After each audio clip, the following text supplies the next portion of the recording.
అలసిన వానికి ఓరడించు మాటలు. సహోదరుడు భక్తి సింగ్ గారి యొక్క పరిచర్య నుండి సేకరించబడిన అనుదిన ధ్యానములు. ఏప్రిల్ 29.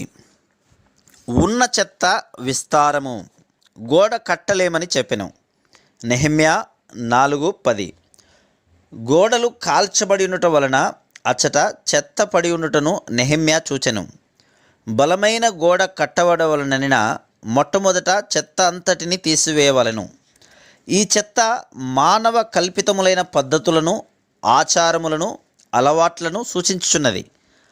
దేవుని పని బలముగా జరగవలననిన మనము చెత్తనంతటిని తొలగించవలెను. మార్కు 7:1-13 అనేక స్థలములలో ప్రజలు దేవుని వాక్యమును నిర్లక్ష్యపెట్టుచున్నారు.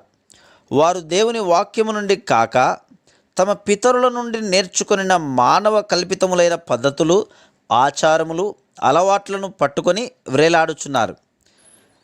దేవుడు కొందరిని కాపరులుగాను, కొందరిని సువార్తికులుగాను, కొందరిని బోధకులుగాను ఏర్పరచుకొనెను.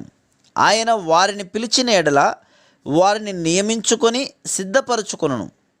కొన్ని సంఘములలో స్థానముల కొరకు ఆశించిన వారు దేవుని ఇంటిలో కలహములు, విభజనలు, గుంపులు అను చెత్తను తీసుకొని వచ్చుట చూస్తున్నాం. ఈ చెత్త అంతటినీ తొలగించితేనే తప్ప దేవుని వాక్య ప్రకారమైన ఆయన పరలోకపు ప్రణాళికను అనుసరించిన దేవుని పని స్థిరపరచబడదు. దేవుని పని విస్తరించిన ఎడల మనం కోరినన్ని పర్యాయములు సహవాసమునకు రాలేకపోవచ్చును. ఇది దేవుని మందిరములో బలహీనతను తీసుకొని వచ్చును. ఈ బలహీనత ఒకరి ఎడల ఒకరు భేదభావము కలిగి ఉండుట అను చెత్తకు కారణమగును. ఈ కష్టమును జయించుటకు మనం సహవాసముగా కూడి వచ్చుటకు ఎక్కువ ప్రయత్నం చేయవలెను.